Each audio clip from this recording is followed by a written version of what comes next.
Muy buenos días para todos. Ya vamos a dar inicio. Doctor José, ya estamos transmitiendo en vivo en Facebook y ya se está grabando la reunión. Perfecta. Lice, muchas gracias. Bueno, a todas las personas que se conectaron, muchísimas gracias por su participación. A todos los que sigan llegando mientras el conversatorio avance, también bienvenidos desde ya. Bueno, entonces arranquemos. A ver, antes de continuar con el tema que sí que es la causalidad propiamente dicha, quisiera pues digamos como aclarar una idea que les comenté la jornada pasada y que nos sirve como para empezar con el propósito de esta segunda parte. Cuando arrancamos el tema la vez pasada, primero pues se hizo como una reflexión de hacia dónde es que iba nuestro derecho de daños. De hecho, en ese momento, en las altas cortes, precisamente lo que se preguntan es eso, ¿qué es lo que estamos reparando nosotros a través de la responsabilidad? ¿Hacia dónde vamos? ¿Y cuál es la ruta que se debe trazar en ese tema? Ahora, concretamente yo les mencioné el ejemplo de la sentencia SU 080 del 2020, que es el caso de la magistrada Estela Conto. ¿Cuál es la importancia de esa sentencia en el tema de la responsabilidad? Como les dije la vez pasada, pues porque se trata de la primera providencia o de una de las providencias que da el paso para que ese tipo de violencia o para que ese tipo de hechos de daños intrafamiliares tenga indemnización propiamente dicha ya a la luz de la responsabilidad civil.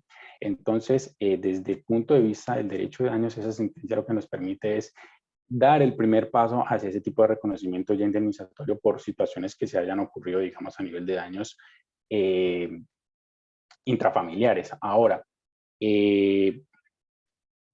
con relación ya, digamos, a lo que tiene que ver con lo que ocurrió, con los otros temas que aborda la sentencia, pues, digamos que también el comentario que hice fue dirigido a que precisamente es una cosa que nos toca absolutamente a todos. ¿Y por qué nos toca a todos? Porque precisamente a la doctora Estela, siendo una persona reconocida con todas sus credenciales, con todo el poder que puede manejar, le ocurrió ese hecho y lo sufrió, pues eso quiere decir que de ahí para abajo a cualquiera nos puede pasar.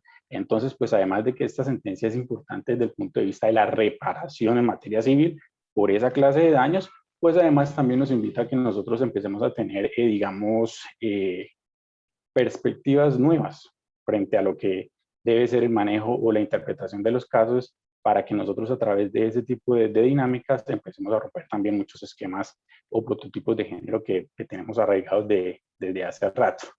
¿Y por qué? Porque pues digamos que si nuestros abuelos fueran en su época ante un juez civil a decirle, oiga, señor juez civil, vengo a que usted me indemnice o me diga cuánto valen mis perjuicios por los daños que me ha causado mi pareja. Seguramente el juez en anterior oportunidad hubiese dicho, no, mire, eso es un tema penal, váyase para allá, o bueno, en fin, esos son vicisitudes del matrimonio, aguantes a su marido, bueno, lo que sea, ¿sí?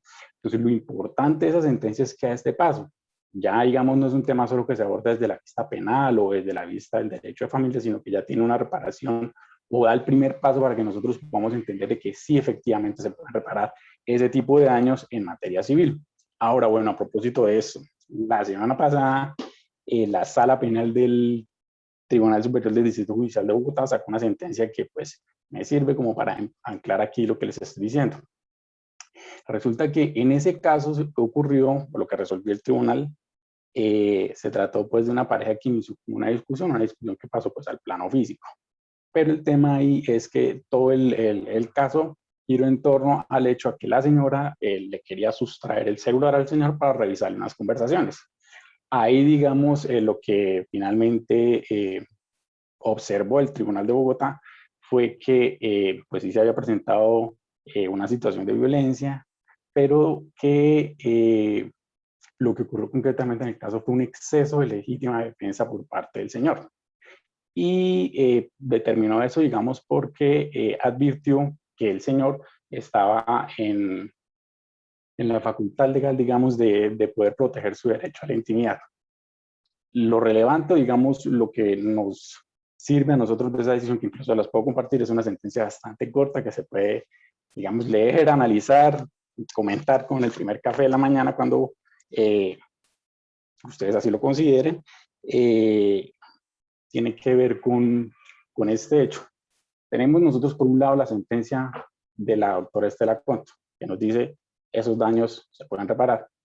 Pero ¿qué sucedería de pronto si nosotros se nos presenta ese caso ya en nuestros despachos? Hombre, tenemos la sentencia que nos dice que sí hay que repararlos, pero de pronto nos vienen con una sentencia desde el punto de vista penal, que en el mismo caso nos digan, oiga, no, ahí lo que sucedió fue un exceso de legítima defensa. A propósito de lo que vamos a empezar a ver, uno podría decir, bueno, y en este caso, ¿qué de pronto debo entender yo desde el punto de vista de daños acerca de esa excesa legítima defensa? ¿Será que eso acá se me convierte de pronto en alguna causa extraña, una concausalidad? Pues no sé, son reflexiones que podemos empezar a mirar, porque pues este tema de las responsabilidades sí es un tema que tiene mucho que ver con cosas cotidianas, tiene mucho que ver con lo que nos va pasando a nosotros como persona, como familia, como sociedad. Y pues bueno, estas son reflexiones que nos llevan como a decir que hay que ponerle de pronto el análisis a este tipo de puntos.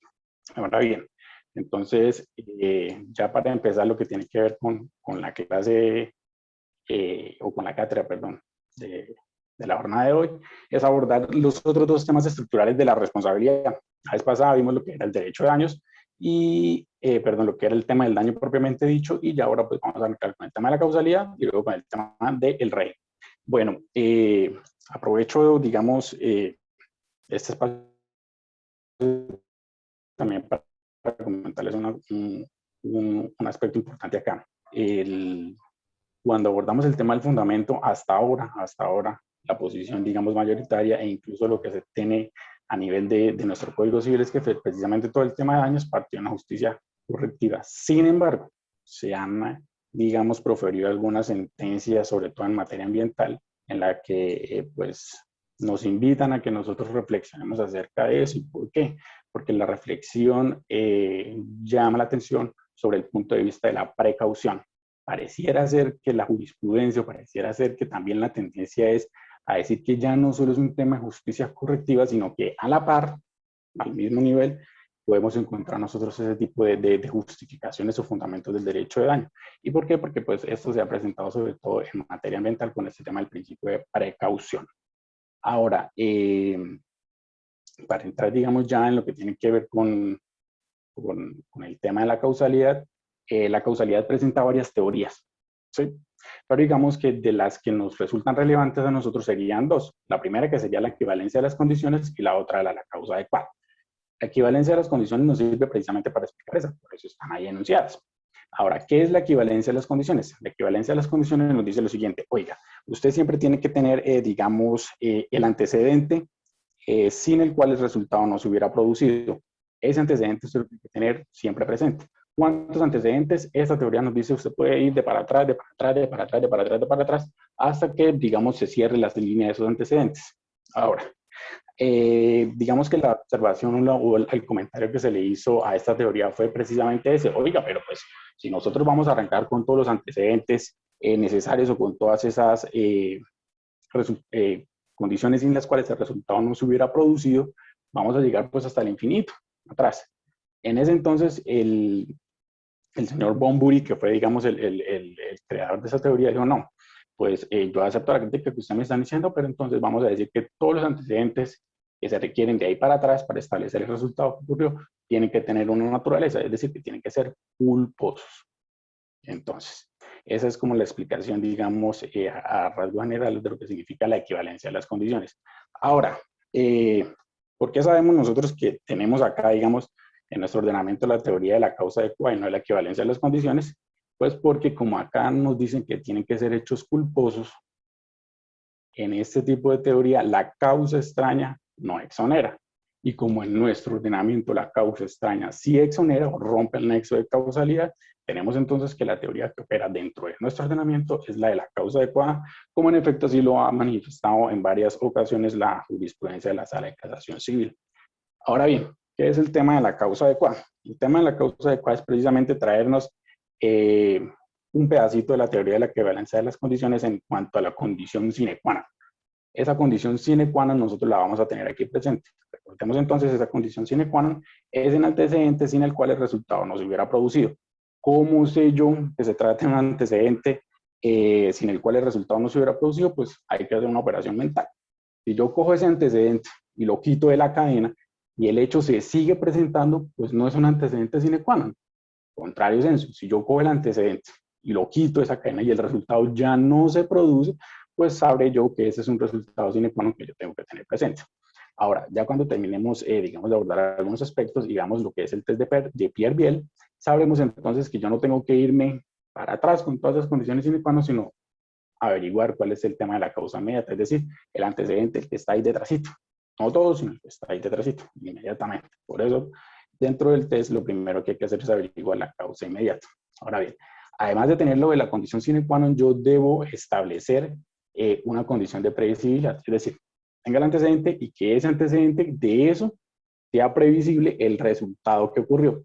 Ahora, ¿qué es la previsibilidad? La previsibilidad es eso que yo puedo determinar que ocurre de manera suficientemente probable. Es lo que ocurre conforme a las reglas de la experiencia en el devenir normal de los acontecimientos. Esto es harto probable que ocurra. Conceptualmente uno podría decir, no, pues listo, ya.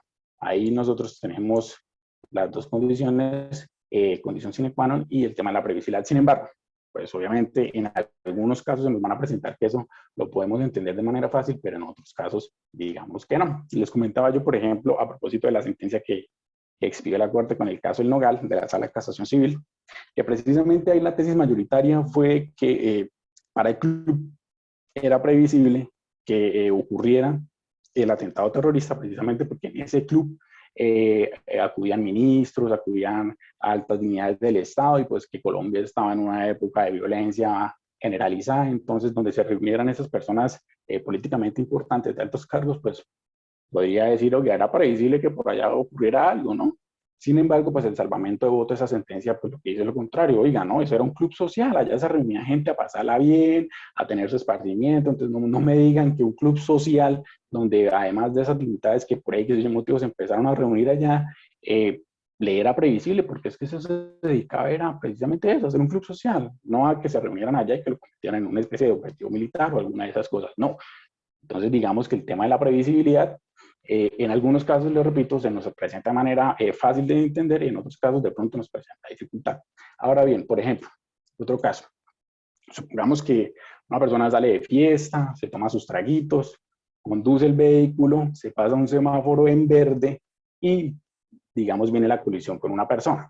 En este caso, el tema de la previsibilidad es importante que nosotros lo miremos siempre desde el punto de vista normativo. ¿Por qué? Porque, digamos, independientemente de que el señor vaya pues, con sus traguitos encima, si a un conductor va cumpliendo las normas y pasa un semáforo en verde, pues para él no es previsible que una persona se atraviese precisamente cuando el semáforo está en verde. Independientemente de pronto de que el señor vaya con sus traguitos o no, pues no era previsible que la persona se le atravesara porque el semáforo estaba en verde. Les repito, porque el tema de la previsibilidad y también, digamos, como apalancarlo con el tema normativo. ¿Por qué? Porque lo previsible es que las personas y todos los que somos sujetos de las normas las cumplamos. Eso es lo previsible. Obviamente, pues como yo les decía, ¿no? Esto es un tema también de pura y esa mona que estamos dentro a veces, nos ayudan digamos, a variar un poco el tema de la argumentación o esa cosa, porque uno decía, no, el conductor va borracho, pues desgraciado ese, ¿cómo se le ocurre coger un vehículo en esas condiciones? Pero bueno, lo cierto es que con traguitos o no, pues pasándose un semáforo en verde, no es previsible que un peatón se le atraviesa. Ahora, otro ejemplo, digamos, para entender el tema de la previsibilidad, supongamos que yo estoy en una esquina, ¿cierto? Volteo antes de avanzar, volteo a mirar hacia el sentido vial que tengo que mirar para efectos de que yo pueda arrancar sin que venga alguien en ese sentido vial. Si yo arranco y de pronto me salen por el otro lado, pues digamos uno diría en estas condiciones también, ¿no? Pues ahí aunque hubiera ocurrido el accidente, aunque hubiera ocurrido ese tema, pues para el conductor que observó el sentido vial por donde tenía que mirar para tomar las precauciones, pues no le es previsible que del otro lado le salga otro conductor o un motociclista o bueno, lo que sea, ¿cierto? Repito, digamos que lo importante acá es que siempre el tema de la previsibilidad nosotros la juntemos desde el punto de vista normativo. ¿Y por qué? Porque pues que digamos nosotros tenemos una cultura aquí, sobre todo en materia de normas de tránsito, que pues es un poco recalcitrante a su cumplimiento, ¿no? O sea, a nosotros de pronto nos gusta como evadir la norma de tránsito, generalizamos ese tipo de comportamiento, pero por más generalizado que sea, yo no puedo decir que sea previsible desde el punto de vista de la causalidad, porque, le repito, lo previsible es que las normas de tránsito, al menos en materia de tránsito, se cumplan. ¿Listo? Bueno, ahora bien, explicado, digamos, estos dos elementos que tiene la causalidad, nosotros necesariamente tenemos que abordar el estudio, por lo menos estas señoritas que aparecen acá, que son los temas de la causa extraña. ¿Por qué? Porque son los elementos que normativamente rompen el nexo de causalidad. Ahora, vamos a empezar nosotros entonces, como vemos acá en pantalla, tenemos la disgregación de lo que son las causas extrañas. ¿Cuáles son esas causas extrañas? Caso fortuito, fuerza mayor, hecho de la víctima y hecho del tercero. Entonces, todas estas causas extrañas deben reunir dos elementos siempre. ¿Cuáles son esos dos elementos? El tema de la imprevisibilidad y el tema de la irresistibilidad. Todas tienen que ser imprevisibles e irresistibles. Ahora bien, empecemos nosotros entonces con el primer grupito.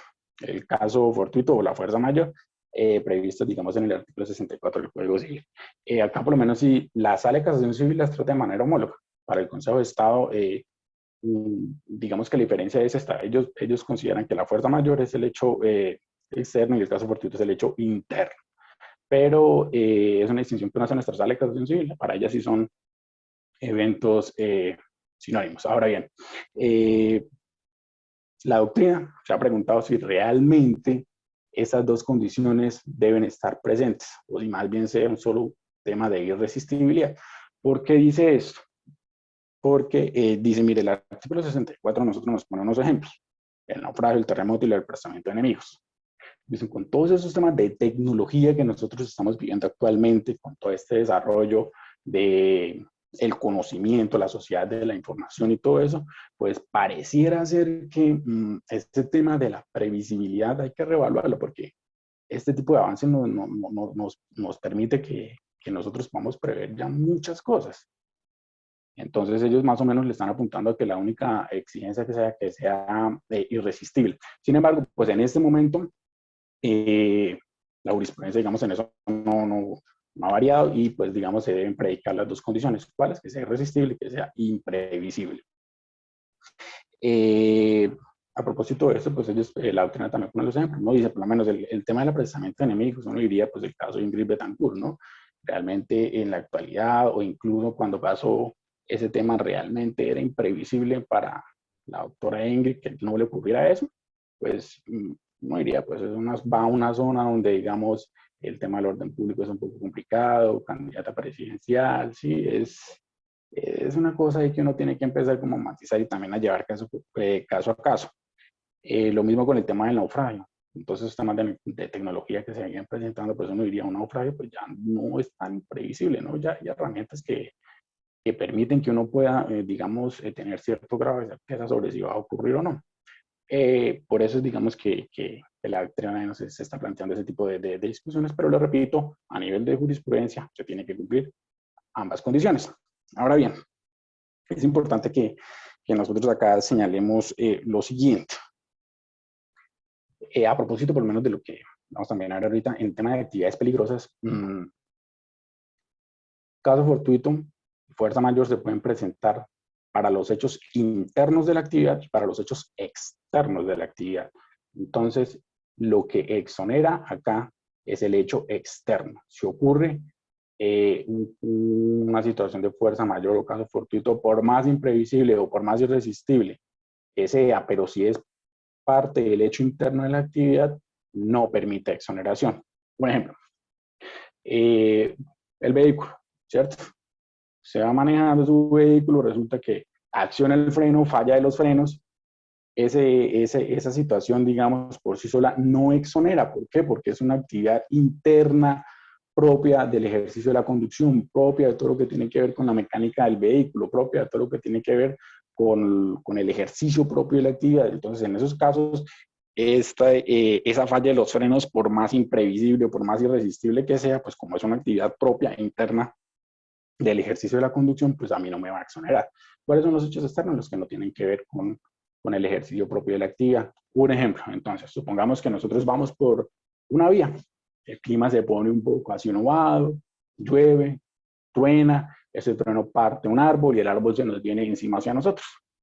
Para que nosotros podamos evitar el accidente, pues damos el volantazo y de pronto cuando damos el volantazo, pues colisionamos con alguien. En esa situación, la caída de ese árbol es un hecho externo a la actividad de conducción y entonces ese tipo de eventos sí permiten a mí predicar que son irresistibles, son imprevisibles y que además en ese tipo de escenarios pues constituyen un hecho externo que me permiten a mí romper el nexo de causalidad. Cuando es interno, pues simplemente no podemos romper el nexo de causalidad y debemos responder como incorrecto. Ahora, frente a eso, digamos que también, lo de siempre, hay temas que son pacíficos en los que uno puede identificar con claridad cuándo es el hecho interno y cuándo es el hecho externo, pero hay otros por lo menos que no, y en esos términos la jurisprudencia también viene y va. Me explico. Supongamos que el conductor va y sufre un infarto, o supongamos que el conductor va conduciendo y se le mete una abeja allá dentro del carro y la cosa y se produce el accidente, ¿no? En estos casos, pues digamos, les digo, la jurisprudencia viene y va. A veces sí los toma como un hecho externo, a veces no los toma como un hecho externo y a veces sí exonera y a veces no exonera. Porque, digamos, son temas que son ahí como abiertos a la discusión, como que todavía no tenemos un parámetro fijo, porque precisamente son situaciones que, que requieren como ese tipo de análisis donde la cosa como que no es tan pacífica. Bueno, entonces ya hemos visto lo que tiene que ver con el caso fortuito y la fuerza mayor. Ahora bien, pasemos a las otras dos causas extrañas que permiten romper el nexo de causalidad. Estamos hablando entonces nosotros del hecho de la víctima y el hecho del tercero. Estas dos causales hay que mirarlas, digamos, también de manera paralela, si se quiere. ¿Por qué? Porque tienen que cumplir la condición que sea imprevisible e irresistible para el agente del daño y a su vez, como son hecho de la víctima o hecho del tercero, respecto de la víctima o respecto de ese tercero tiene que cumplir la condición de que sean causa adecuada de ese daño. Entonces, hecho de la víctima, hecho del tercero. ¿Cómo los identifico yo? Ambas circunstancias tienen que ser tanto imprevisibles como irresistibles para el agente del daño. Y respecto del tercero, respecto de esa víctima, esa misma actuación tiene que constituir causa adecuada del daño. ¿Por qué? Porque en los términos del 2357 este tipo de situaciones pueden llevar a dos cosas. O una, o que haya con causa los dos efectos causales, o dos, simplemente que si la una es la causa, digamos, totalizadora del evento dañoso, pues simplemente va a exonerar en su totalidad a la persona a la que nosotros le estemos imputando el daño. Ahora bien, Se me escapa una cosita antes. El tema de la causalidad o imputación, digamos, tienen que verse desde dos puntos de vista. Uno que es desde el punto de vista físico y otro desde el punto de vista jurídico. Me explico. Físico, la ocurrencia natural de los hechos en el devenir físico de las cosas del mundo exterior, lo que ocurre en el mundo exterior.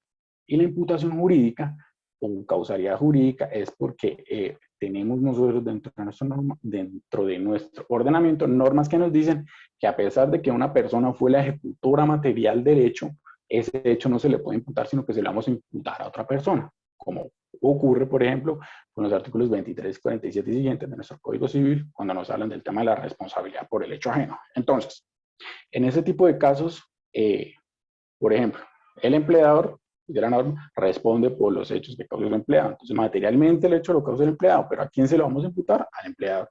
Lo mismo ocurre con el tema de los padres. Los padres materialmente no causan el daño, lo causan sus hijos, pero ¿a quién le vamos a imputar el daño?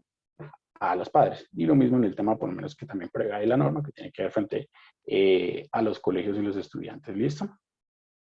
A propósito de este último tema, es un debate también súper interesante que se está dando ahorita, pero bueno, aquí un paréntesis, sobre lo que tiene que ver con la esfera o el límite de hasta dónde va la responsabilidad parental en materia de la educación de los hijos y hasta dónde, digamos, entre lazo llega el tema de la responsabilidad que tiene la institución educativa por la educación también de esas mismas personas o de esos mismos niños. Es un tema ahí que está ahí como en debate.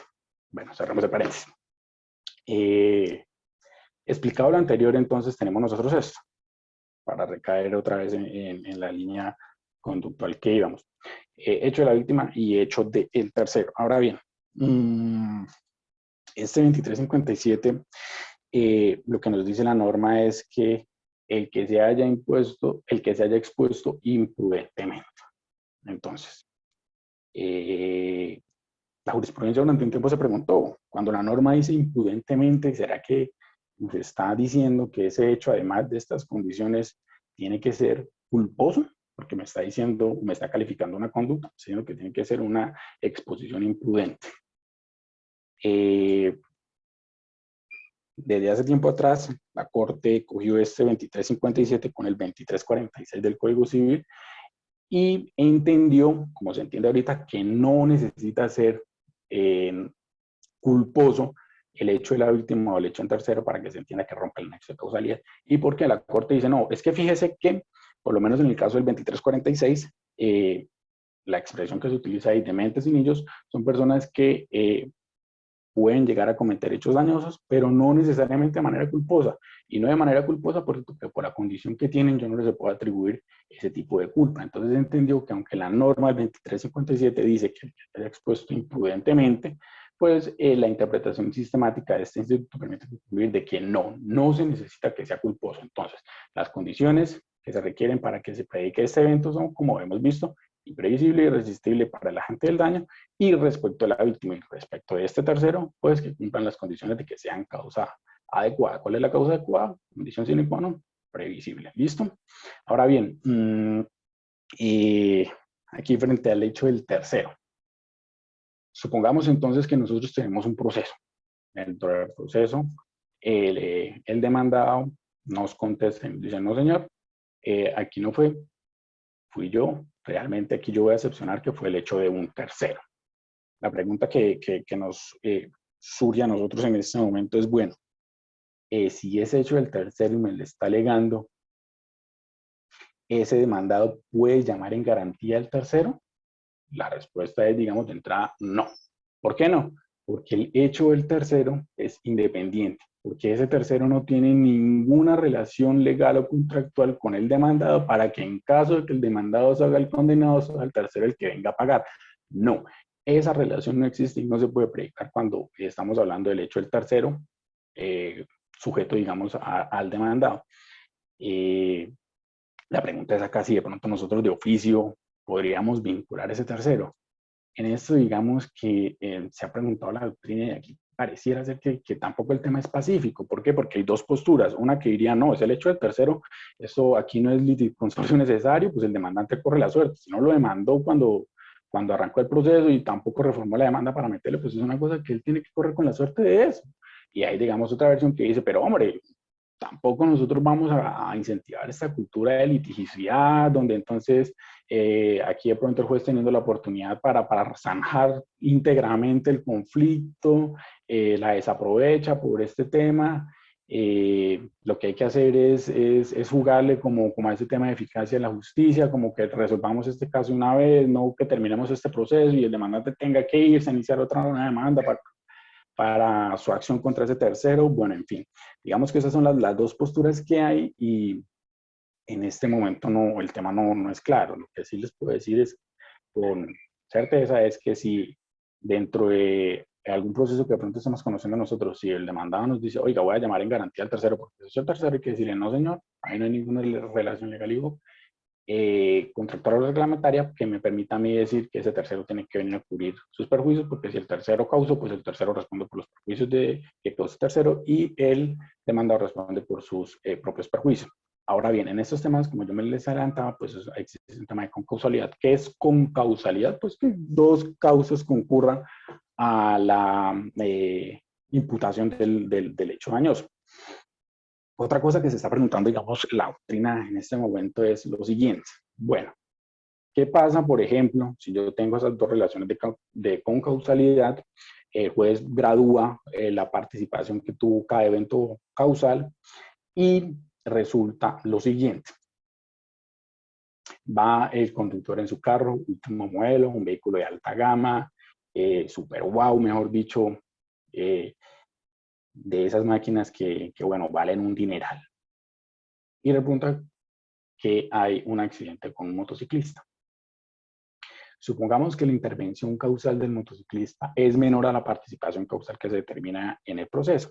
Sin embargo, el porcentaje causal que debería pagar el motociclista asciende por lo menos, digamos, a una suma de 20 o 30 millones de pesos, porque pues una sola pieza que se le desbarajuste a un vehículo en esas condiciones, pues vale también otro dineral.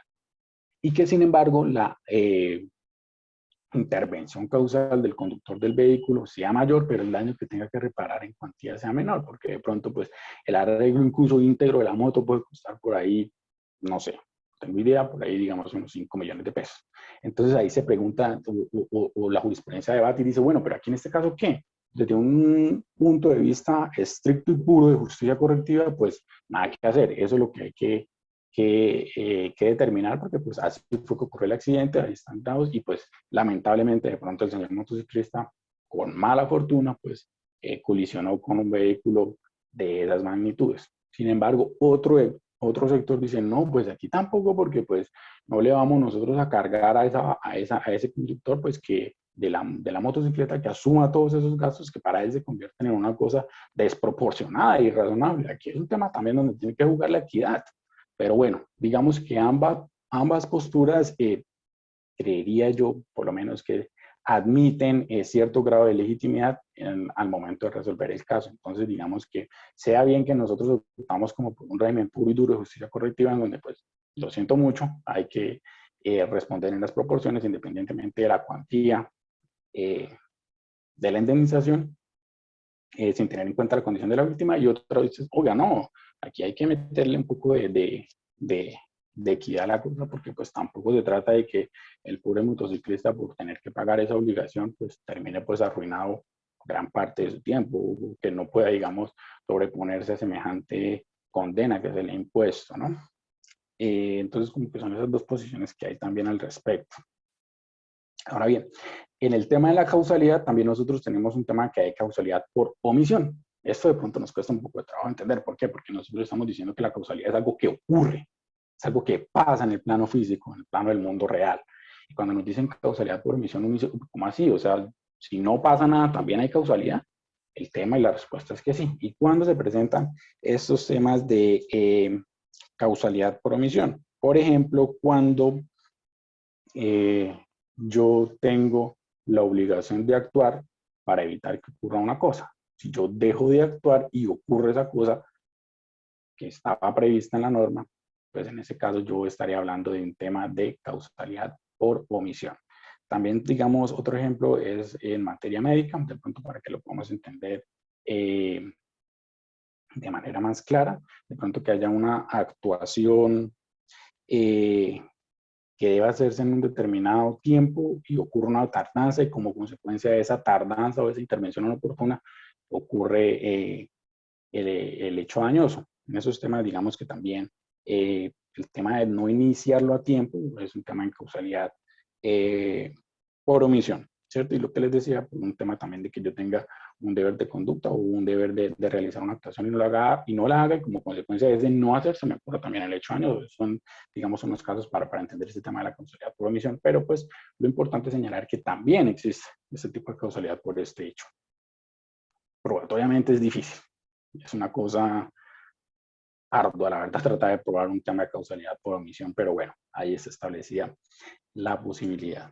Ahora bien, visto esto, quiero comentarles o anunciarles el tema de lo que es la asunción de riesgos.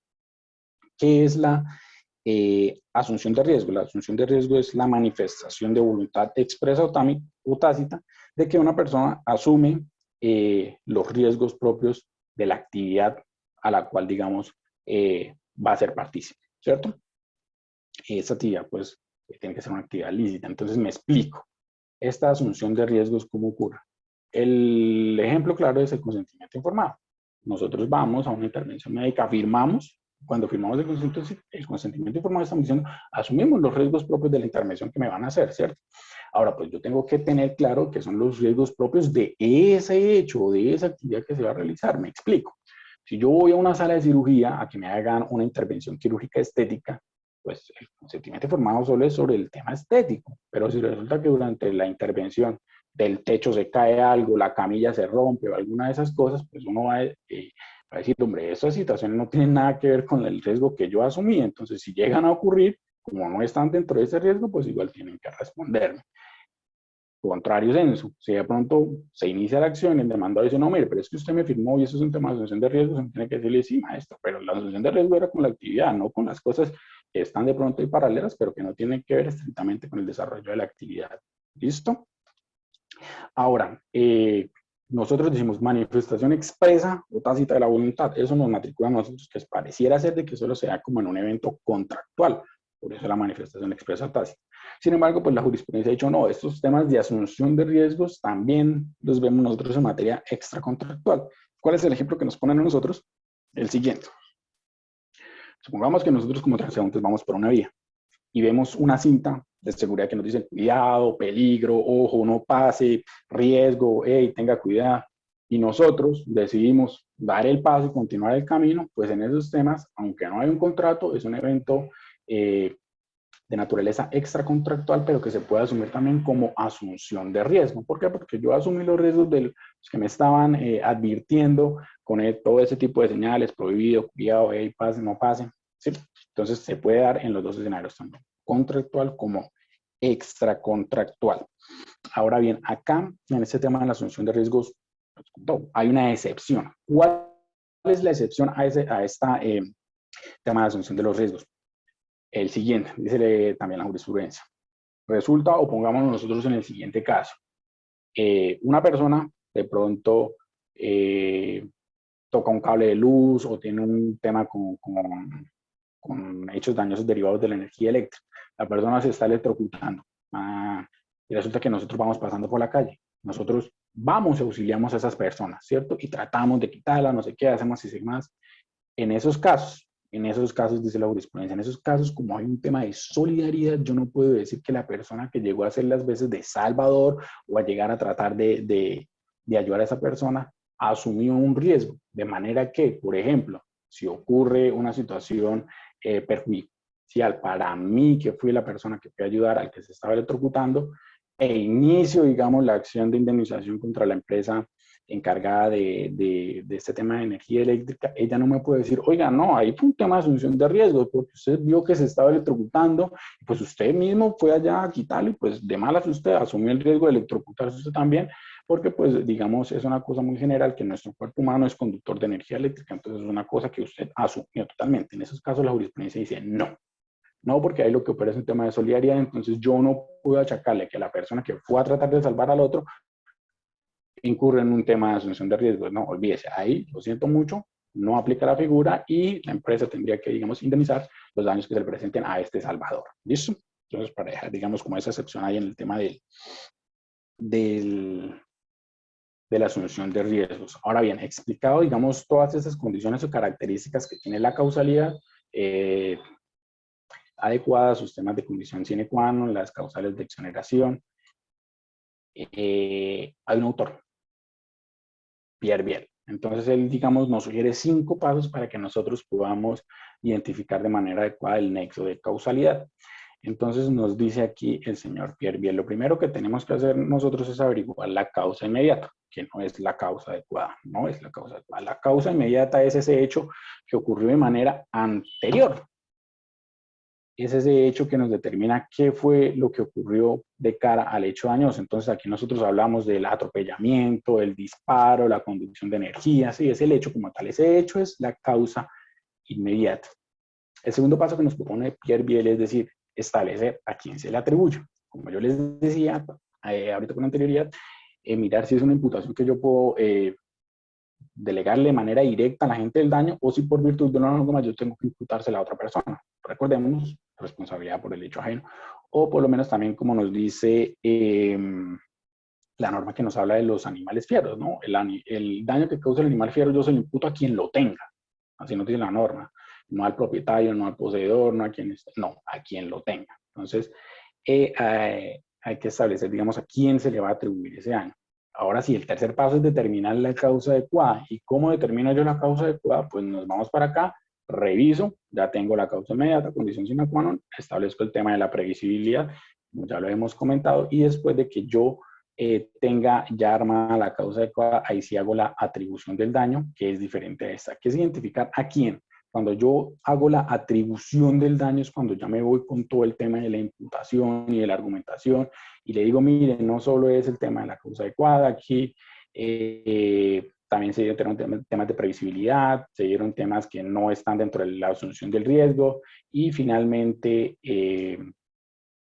con ocasión de este test nos dice, hablamos de las causas extrañas. Las causas extrañas pues son las que nuestro ordenamiento nos permite identificar como casos típicos que nos permiten romper el nexo de causalidad. Entonces, este es un test que podemos nosotros desarrollar de pronto en el ejercicio de nuestra labor si queremos de manera un poco más apropiada establecer los nexos de causalidad frente al hecho dañoso que nos están poniendo en la demanda. Bueno, con esto, digamos, hemos visto nosotros así a grandes rasgos lo que es el tema de la causalidad, sus elementos, sus causales de exoneración y pues el test que nos enseña aquí el señor Pierre Biel. Otra cosa que quiero comentarles acá es que de un mismo hecho se pueden generar varios nexos causales. Lo importante es que nosotros, si vemos de pronto una demanda que está así como apuntando a ver a cuál de todos se va a pegar, pues nosotros tratamos como de conductar ese proceso para que digamos a la postre se nos facilite tanto a nosotros el ejercicio del desarrollo del proceso y la eventual sentencia que tengamos que dictar, así como para, digamos, para que las partes también sepan por dónde es que va caminando el proceso. Y me explico. Por ejemplo, hay una cosa que lamentablemente ocurre con frecuencia. Ese es el tema de los celulares que sacan en estas empresas que se encargan de la prestación de este servicio, ¿no? Yo es como que poco, perdón, pues no estoy seguro, pero parece que el control ahí como que no es muy rígido y entonces cualquier persona va y saca un celular a nombre de nosotros, cualquier equipo, y después a nosotros nos llega la factura y, oh sorpresa, cuándo, a qué horas, cómo y por qué yo no he sacado nada, ¿cierto? En este tipo de casos uno puede decir, bueno, hay una misma situación y esa misma situación yo puedo derivar, digamos, varios nexos causales. Entonces, si yo veo la demanda así como un poco enmarañada, lo importante es que empecemos a esclarecer eso desde el principio. Por demás, porque digamos la Corte siempre ha insistido que nosotros tenemos esa labor de interpretar de manera íntegra la demanda y darle como las luces para digamos, empezar a allanar el camino por el cual va a transitar el proceso. Entonces, volviendo al ejemplo que yo les estoy dando, uno podría decir, bueno, acá en ese caso la persona a la que le sacaron la línea de celular y que resulta que no fue, o ese supuesto titular de esa línea con esa deuda por ese equipo además, tendría, digamos, dos eventos. Uno, él se va directamente por temas de causalidad contra la empresa por estos temas de consumo, falta de garantías, falta de controles. Ajá, esto no pudo haber ocurrido así porque cualquier persona no puede venir a sacar cosas a nombre de otro. Sí, y otro tema de causalidad directo frente a la persona que, digamos, cometió ese hecho. Entonces, lo importante es que yo tenga identificada esos nexos de causalidad así contra la empresa por esas razones de situaciones derivadas del tema de control y contra la otra persona, pues por haber cometido, digamos, ese hecho que también me está a mí causando daño siempre y cuando pues yo los demuestre, ¿no? Porque nosotros, digamos, también estamos acostumbrados cuando estudiamos estos temas que lo que queremos es como buscar una jurisprudencia así rápida que se ajuste a nuestro caso, como para establecer que si el caso tiene vocación de prosperidad o no, pero pues precisamente como se está planteando en esta exposición, lo primero que yo tengo que determinar acá es el daño. ¿Por qué? Porque si yo tengo un caso igual al de la sentencia que estoy consiguiendo, pero en mi caso el demandante no me demuestra daño, pues yo simplemente paro ahí. No hay daño, no hay responsabilidad. Y ya en caso de demostrar que hay daño, luego me voy al tema de causalidad y luego al tema del régimen para establecer si se cumplen o no los tres requisitos estructurales de este tema. Entonces, pues como eso es caso a caso, yo también tendré que determinar. Entonces, lo importante es que digamos, sepamos identificar cuál es la línea causal que el demandante me está proponiendo, o cuál es la línea causal que va directamente relacionada con el daño o perjuicio que a mí me están solicitando a través de la demanda. En este caso, pues, hay dos líneas causales, como yo les comentaba.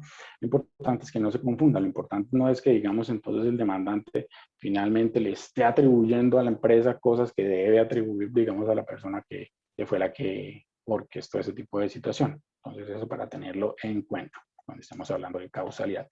Ahora bien, ya con el tema del régimen. Con el tema del régimen nosotros vamos a evaluar o digamos a tener en cuenta dos circunstancias. Uno, que nosotros tenemos dos regímenes. Concretamente la jurisprudencia habla acá también de un régimen acerca de riesgo, perdón, la doctrina, acerca de un régimen de riesgo, de responsabilidad por riesgo por todo este tema de actividades peligrosas. Pero digamos que hasta ahora la jurisprudencia siempre, digamos, ha sido como pacífica, aunque hay unas sentencias que ya mencionaremos en adelante, donde uno dice, oiga, ¿y aquí qué quieren decir? Pero por ahora tenemos régimen subjetivo y régimen objetivo. Respecto al régimen objetivo, hay regímenes más objetivos que otros. ¿Por qué? Porque en algunos casos ni siquiera la causa extraña exonera. Por ejemplo, en el tema de cheques o todo lo que tiene que ver con la actividad bancaria. Todos esos temas de irregularidades pues, son hechos del tercero, pero esos hechos del tercero no exoneran al banco de la responsabilidad que debe asumir. Entonces, en esos eventos es un régimen objetivo y a veces más objetivo que otros porque ni siquiera se exonera con esa causa extraña. Y frente al régimen subjetivo, aquí es un tema que nosotros conocemos de antaño, que es lo relacionado con la culpa. Ahora bien, la culpa, la doctrina la ha estudiado como de dos maneras. Tiene un mismo propósito, que es establecer un estándar de comportamiento, y un estándar de comportamiento que nos permita a nosotros trazar como líneas medias para saber cuándo estamos frente a un comportamiento prudente y cuándo frente a un comportamiento que no es prudente. Y además porque también permite erradicar cierto tipo de comportamientos que no queremos dentro de nuestra sociedad. Entonces, ese es como el propósito, la finalidad de la culpa. Ahora, se examina desde dos puntos de vista. Unos dicen que este tema de la culpa proviene de una manera que tenemos nosotros de expiar el pecado, mancilla, todo ese tipo de cosas que nosotros, digamos, tenemos asociadas con el tema de la culpa. Castigo, sufrimiento y todas esas cosas. Digamos, por eso están arraigados en nosotros el tema de la culpa, vista desde este punto de vista, ¿no? Como esa forma que tenemos nosotros de expiar el pecado. Otra parte de la doctrina dice, no es un tema que tenga que ver con eso, esto es más bien un tema relacionado con el amor. Y uno dice, ¿cómo así que con el amor? Estos personajes que están planteando. Dicen, sí. El ejemplo que ponen ellos es, fíjese por lo menos que un padre de familia, cuando va a reprender a su hijo, por más acertada y correcta que sea esa reprensión que hace para educarlo, pues a la larga siente culpa, así sea un hecho bueno. Entonces, digamos, esa culpa es derivada del amor que siente ese padre por su hijo. Y a partir, digamos, de ese ejemplo, ellos confeccionan un tema que no tiene que ver con el pecado ni manera de expiarlo, sino un tema relacionado con el amor. Pero bueno, en ambos sentidos, digamos, cualquier explicación que nosotros nos convenza o queramos aceptar, va dirigida a eso, a establecer estándares de comportamiento. Entonces eso es lo que tiene que ver con el tema del régimen tanto objetivo como subjetivo. Bueno, acá nosotros hemos, digamos, visto a grandes rasgos los tres elementos de la responsabilidad con sus variantes, con sus reflexiones, con sus temas de fundamento, solo correctiva, hay que mirar otra cosa, hay que equipararlo. Esta responsabilidad nosotros la estamos entendiendo de manera tradicional que parte de la idea del patrimonio, o vamos a empezar a entenderla que tenemos que poner en el centro de debate a la persona humana. ¿Qué pasaría con todos estos eventos donde, digamos, la jurisprudencia empieza a dar el paso y nos diga a decir, oiga, no, aquí el régimen, además del fundamento de justicia correctiva, hay otro tipo de cosas que tenemos que tener en cuenta? Todas estas reflexiones se cierran, digamos, acá, porque ya hemos visto los tres elementos estructurales.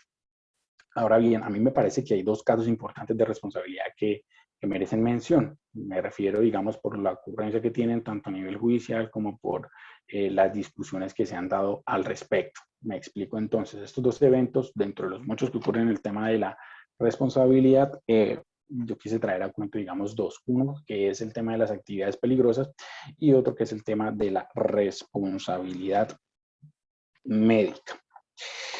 En cuanto al tema de las actividades peligrosas, lo primero que nosotros debemos decir es que es una teoría o es una actividad que tiene fundamento precisamente en la teoría del riesgo. ¿Qué es esto de la teoría del riesgo? La teoría del riesgo lo que nos dice a nosotros es que en la época de la industrialización, cuando todo este tipo de máquinas empezaron a tener auge, cuando todo era industrial, cuando empezaron todo ese desarrollo del maquinismo, la persona que se beneficiaba con este tipo de actividades tenía un deber social que era de responder por todos los peligros que ocasionara el ejercicio de las máquinas que le estaban beneficiando a él. Ese es el fundamento, digamos, de la teoría. Ahora, la doctrina de hecho, sí, eso es cierto, esa es la teoría del riesgo explicada a grandes rasgos, pero resulta que hay riesgos creados, riesgos beneficios y otro tipo de subclasificaciones que ellos han venido dando. La que nos importa, o digamos la que es operante a nosotros, es la del riesgo-beneficio. ¿Por qué? Porque esa teoría parte precisamente de eso. La persona que se está beneficiando con esa actividad debe responder por el peligro que le causa a los demás, porque se está precisamente beneficiando el de esa actividad.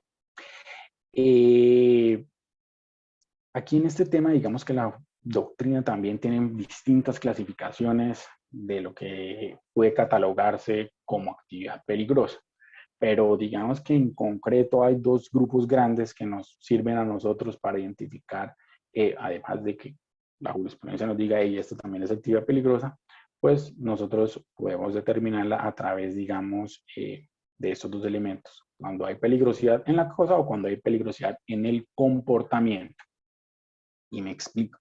Además de la construcción, además de los sistemas de energía eléctrica, además de la actividad de conducción propiamente dicha, que han sido catalogadas como otras por la jurisprudencia como actividades peligrosas, yo también tengo que tener en cuenta eso. Cuando yo sé que una cosa es peligrosa, cuando tiene potencialidad de riesgo en la estructura misma de la cosa.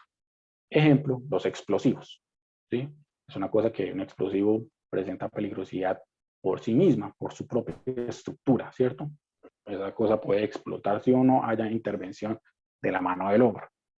Y la otra es la peligrosidad en el comportamiento. Como les decía, aquí ya tiene que ver la mano del hombre. Entonces, ¿un vehículo como tal tiene peligrosidad en su estructura? Uno diría no, pero cuando el hombre lo empieza a operar, ya ahí ese comportamiento de esa mano del hombre ya ahí permite entender que ese tipo de actividad que se desarrolla con ese vehículo ya causa cierto riesgo. Entonces, dos elementos importantes en la cosa y en el comportamiento.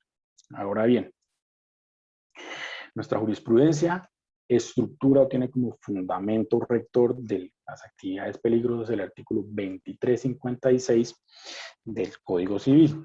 Sin embargo, la jurisprudencia, perdón, la doctrina se ha cuestionado acerca de si realmente esa es la norma que nos sirve a nosotros de fundamento. ¿Por qué? Porque la Corte desde tiempo atrás utilizó esa norma y como que no nos dijo por qué. Pareciera ser que la explicación o la razón de ser de esto es porque la norma nos dice, oiga, es que lo que está normativamente impuesto en esa disposición es que La exigencia es que el daño se pueda imputar, nada más. La norma, lo que, como está concebida su estructura semántica, es que el daño se pueda imputar. Aquí yo no tengo que mirar si hay culpa o no, simplemente que yo pueda imputar ese daño, y por eso, digamos, puedo utilizarla yo como soporte de la teoría del riesgo que me fundamenta a mí el ejercicio de las actividades peligrosas.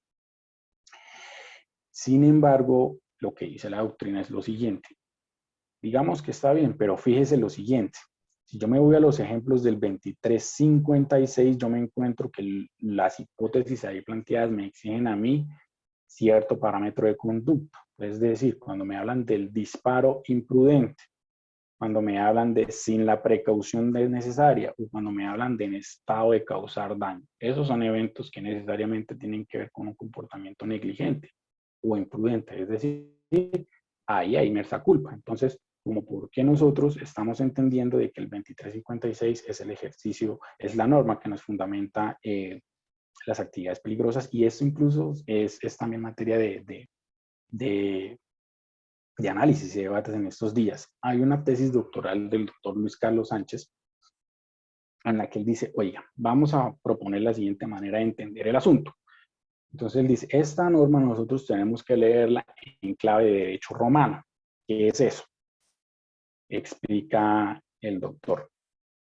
Para los romanos, el tema de la ainuria es un tema fundamental en reparación de daños. ¿Por qué? Porque tiene que ver con todo eso, el dolo, con todo eso que para ellos era importante tener en cuenta el momento de la reparación del daño. Entonces él dice, mire, vea, ¿eso qué quiere decir? Parece ser que cuando el derecho romano pasó por el tema de los glosadores y los posglosadores, cuando llegó aquí a nuestro ordenamiento, empezamos a tener con el señor Andrés Bello como estas circunstancias de que no nos explican bien del porqué de algunas normas.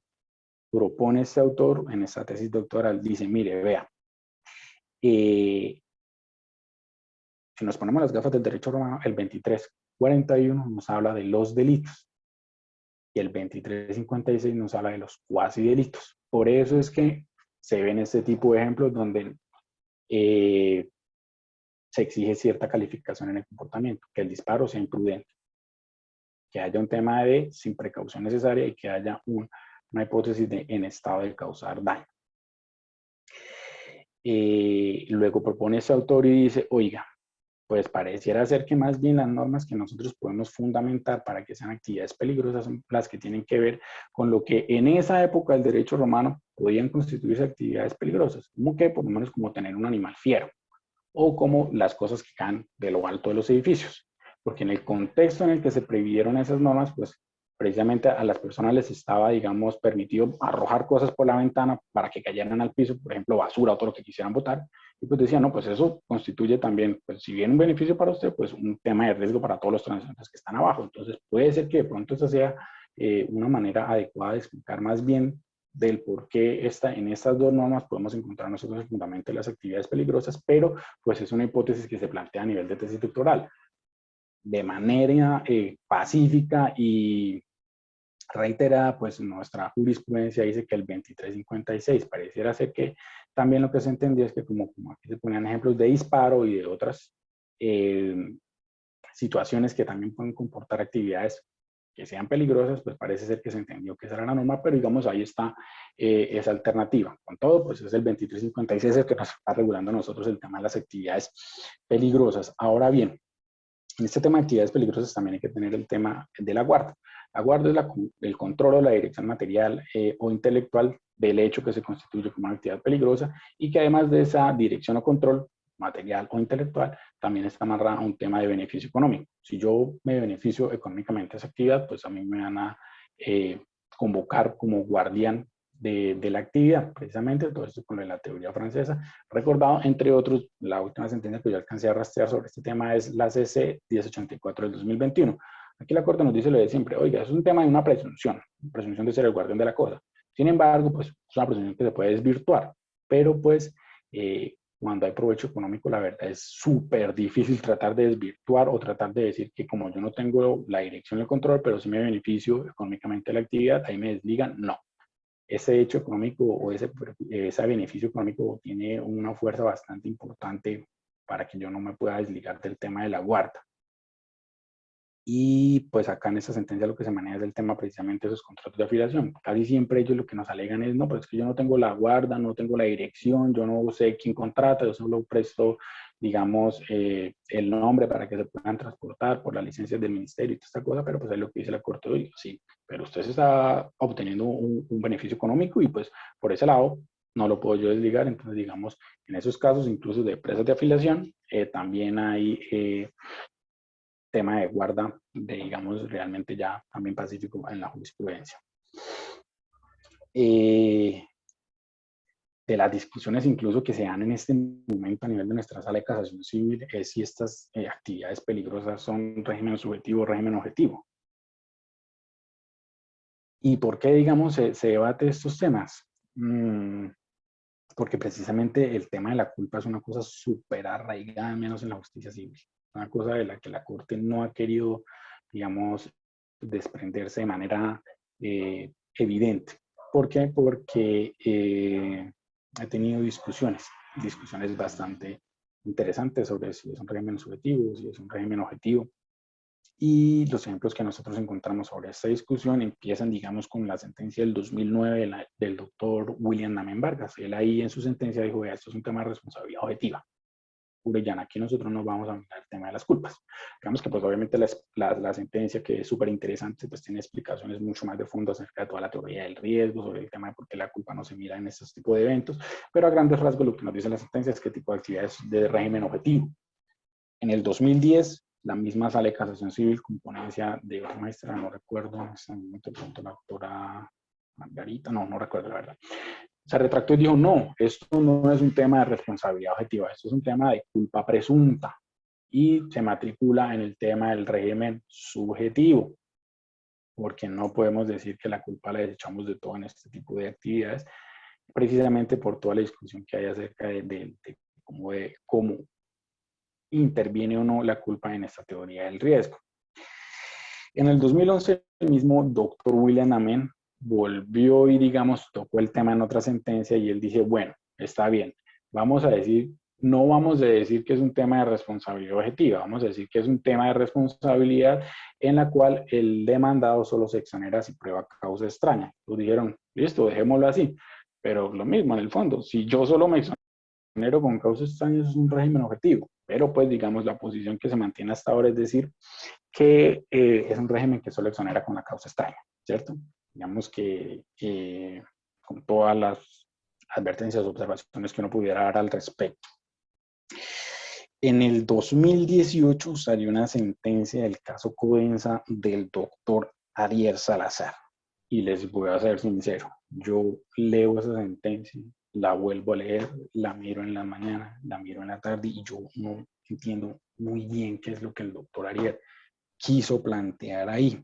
¿Por qué? Porque el doctor aborda el tema de que estamos en una sociedad de riesgo y empieza a hacer un tipo de argumentación donde utiliza expresiones como que claves operacionales, ausencia de control y prevención, sociedad de riesgo. Y si uno va a tratar de matricular todos estos argumentos en esto, pues no encontraría cómo. Si se va aquí el tema de la causalidad inicial, pero ¿por dónde yo adecuo eso que me está diciendo el doctor Ariel? A mí me parece, es una opinión, y claramente puede estar equivocado, que de pronto el doctor Ariel lo que intenta hacer con esta sentencia del caso Codensa es empezar a hablar ya aquí de una causalidad no por causa adecuada, sino una causalidad por imputación objetiva. ¿Qué es eso de la imputación objetiva? Es lo que utilizan los penalistas, pero que se ha traído un poco aquí a la parte del derecho civil. ¿Qué nos quiere decir eso? Que nosotros vamos a mirar el tema ya de los roles que juega una persona dentro de una determinada sociedad y el tema del riesgo previsible. Si yo estoy en la zona del riesgo previsible, no incurro en causalidad. Si me salgo de esos riesgos previsibles, sí voy a incurrir en un tema de causalidad. Creo yo que de pronto eso es lo que el doctor Ariel quiso como decir en esa sentencia del 2018, pero la verdad a mí me parece que es un poco difícil de entenderla cuando uno, digamos, hace un repaso de todos estos elementos de la responsabilidad. En esta sentencia, digamos, hay un salvamento de voto del doctor Haroldo.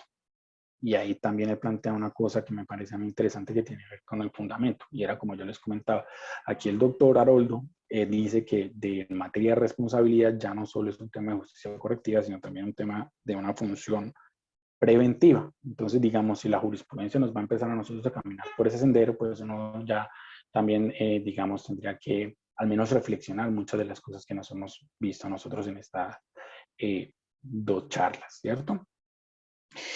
En el 2018 también aparece el doctor Luis Armando Tolosa con una sentencia y él nos dice ahí, esto es un régimen objetivo, no nos empecemos a ablandar con el tema, esto es un régimen objetivo puro y duro.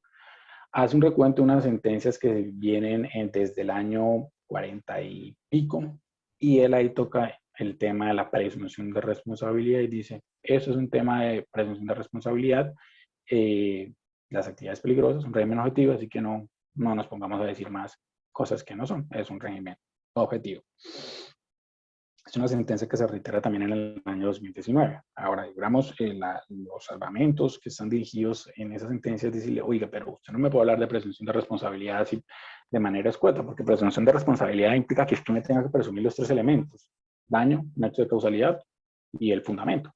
Entonces, pues tampoco es que sea un tema de presunción de responsabilidad en todo su esplendor, ¿no? Hay que morigerar o empezar a establecer cierto tipo de matices con esa expresión. Y en el año 2020 hay otra sentencia del doctor Ariel, del mes de marzo. Y les confieso que yo cuando leí esa sentencia, yo dije, no, pues toca borrar todo lo que hemos explicado aquí porque trae un mundo de cosas nuevas, un mundo de propuestas que uno dice, pues esto no tiene nada que ver con todas esas estructuras que hemos explicado nosotros. ¿Por qué? Porque el doctor Ariel ahí plantea o propone situaciones como estas. Dice que el tema de la responsabilidad extracontractual nace con el constitucionalismo. Y no se dice, pero no, eso no es así. El tema de la responsabilidad contractual viene de la inuria, derecho romano. ¿Qué pasó ahí? También toca otros temas que aunque no son directamente relacionados con los aspectos de la responsabilidad, uno dice, bueno, pero entonces aquí, ¿qué fue lo que pasó? ¿Qué es lo que nos quiere decir a nosotros el doctor Ariel? Porque el caso fue en un tema relacionado con el contrato de transporte. Ahí el doctor Ariel incluso dice que el tema de la prescripción, que jurisprudencialmente es pacífico en 2 o 3 años, no recuerdo cuánto dice la norma, pero está ahí en el Código de Comercio, 2 o 3 años, de la prescripción que tiene ese tipo de situaciones, ya no es esa, sino que se va al régimen general de los 10 años. Y uno empieza a decir, uy, pero aquí, ¿qué es lo que me está tratando de decir este doctor? ¿Qué pasó, no? Y bueno, digamos que se puede encontrar uno con ese tipo de sentencias que a veces proponen cosas nuevas, con un espíritu bastante loable, pero que, digamos, requieren morigeración, requieren entenderse bien, requieren sobre todo, digamos, que haya bastante consenso para empezar a aceptar si realmente esas ideas nosotros las vamos a implementar, o simplemente de pronto se trata de sentencias aisladas, porque de pronto con posterioridad sale otra y vuelve y retoma lo que tradicionalmente se ha escrito, pero digamos están ahí y es importante mencionarlas porque tienen que ver con el tema de las actividades peligrosas. Ahora bien, para abordar el tema de la responsabilidad médica, digamos, yo quiero primero advertir de que esto es un tema gigante, es un tema enorme, es un tema que incluso tiene maestrías propias, ¿sí? Un tema que tiene de largo como de ancho, pero pues digamos yo trate de extraer algunos aspectos importantes que puede uno utilizar en el ejercicio o en el desarrollo, digamos, de la labor profesional. Estos son los 3 elementos que me parece que nosotros deberíamos tener en cuenta para el momento de que se nos presenten casos de responsabilidad médica. Uno, tener en cuenta el régimen; otro, pues separarla o hacer la distinción de lo que tiene que ver con la medicina propagada; y ya lo último, que digamos como el quid de nuestros asuntos, que es el tema del acto médico. En cuanto al régimen, la Corte tiene sentencias, por lo menos como en la CC 292 del 2021, donde nos dicen, sí, hay un régimen que es contractual, hay un régimen que es extracontractual, y lo separa de manera teórica. Sin embargo, cuando aterriza o cuando la Corte resuelve estos temas, toma temas de la responsabilidad contractual, toma temas de la responsabilidad extracontractual, hace como una amalgama y con eso resuelve los casos. ¿Y cuáles son los dos ejemplos que nos permiten a nosotros predicar este tipo de distinción en esta materia? El primero, el que tiene que ver con el tema del artículo 2344 del Código Civil. Ese es el tema que nos habla de la solidaridad en materia de responsabilidad. Esta norma es del régimen extracontractual, sin embargo, desde el 2011, la Sala de Casación Civil viene diciendo que esta es la norma que me aplica a mí en todos los casos de responsabilidad médica. Entonces uno se pregunta, pero a ver, el tema de la solidaridad en responsabilidad extracontractual sí es esta norma, pero en materia de responsabilidad contractual es otra norma que tiene regulación propia, que es el artículo 1568, si la memoria no me falla. Y además, esta norma o este artículo, digamos, es excepcional en materia contractual, no es la regla general. Entonces uno se dice, pero a ver, señora Corte, usted me está diciendo que sí hay contractual y sí hay extracontractual, pero cuando me está llevando a resolver los casos, me dice que la norma extracontractual en materia de solidaridad es la que regula en todos los casos, entonces, pues, ajá, ¿aquí qué hacemos? Esa, digamos, es una observación que se hace a la argumentación que ofrece la Corte en ese sentido, pero lo cierto es que esta es la norma que nos aplica a todos los eventos de responsabilidad extracontractual. Lo mismo ocurre con el régimen. El régimen de si es culpa probada o culpa presunta. Es un régimen subjetivo, eso no hay duda.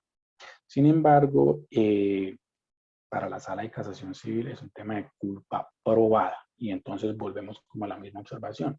La culpa probada es la regla general en materia de responsabilidad extracontractual, pero en materia contractual es culpa presunta. Entonces, si yo estoy al frente de un tema de régimen de responsabilidad médica por un tema contractual, pues yo no podría aplicarle, como me está diciendo la jurisprudencia, el tema de la culpa presunta, sino tengo que irme al tema de la culpa probada, que es del otro régimen extracontractual. Dice la Corte, es culpa probada porque es una carga excesiva para el médico, digamos, cargarle todo ese tema de demostrativo probatorio de lo que es, en estricto sentido, digamos, el campo técnico del acto médico. Entonces es desproporcionado. Vamos a decir un tema que es de culpa probada entonces. La carga en principio recaiga sobre el demandante. Y además dice la Corte, porque el artículo 1604 que gobierna el régimen contractual tiene en su último inciso una disposición que nunca sería aplicable en materia de responsabilidad médica. Entonces, como eso nunca sería aplicable, pues yo esta norma no la puedo tener en cuenta. Pero ¿cuál es la observación que se hace desde el punto de vista de la doctrina? Es, oiga, ese último inciso que, señora Corte, usted me está diciendo del 1604, pues es la excepción de esa norma y yo no puedo dejar de aplicar una norma por la excepción. La discusión está ahí. Entonces, ¿qué hacemos nosotros? Nos vamos por el tema contractual y lo resolvemos solo por las disposiciones que gobiernan el tema contractual, o nos vamos por el tema de la responsabilidad extracontractual y resolvemos todo con las normas propias de la responsabilidad extracontractual. Pues digamos que hay esa doble tendencia, pero lo que les puedo decir en este momento es que la Corte utiliza normas de una y otra y al final arma como una amalgama para resolver estos casos. Por eso, repito, se trata de un tema de culpa probada, así la relación médica sea contractual, y se trata de un tema de solidaridad regido por el 2344, así también sea un tema de evento médico contractual. A propósito de eso, también quiero mencionarles que el artículo este 2344, si yo lo leo de manera literal, lo que me dice es que hay solidaridad cuando varias personas concurren en la ejecución de un solo hecho. Pero la jurisprudencia ha entendido que no es cuando concurre un solo hecho, sino cuando concurre también varios. Entonces, si de pronto a nosotros se nos llega a presentar una pregunta o se nos llega a presentar un caso en el que nos dicen, oiga, señor juez, pero mire que la interpretación del artículo 2344 dice que es cuando varias personas concurran en un solo hecho. Hay que decirle, pues esa es la interpretación literal, pero la Corte lo que ha dicho es que también cuando ocurran varios. ¿Listo? Entonces esa precisión también es importante que la tengamos en cuenta.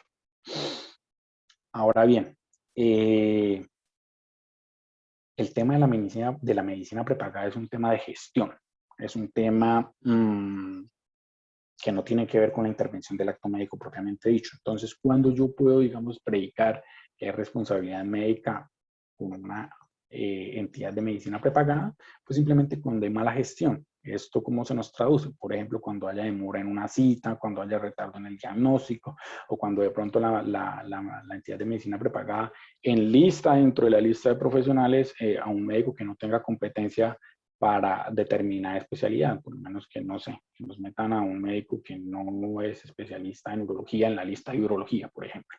¿Sí? Entonces, eso, digamos, para tenerlo presente de que cuando yo voy a demandar el acto médico propiamente, no tengo que tener o no tengo que vincular causalmente a la entidad de medicina prepagada, salvo que hayan estos temas de mala gestión. Cuando hay mala gestión, sí, directamente a la entidad de medicina prepagada. Ahora bien, lo que tiene que ver con el acto médico propiamente dicho, ¿cierto? Digamos, el fuerte en estos temas. ¿Qué es el acto médico? El acto médico, como ya mencioné la culpa, digamos, también es un estándar de comportamiento.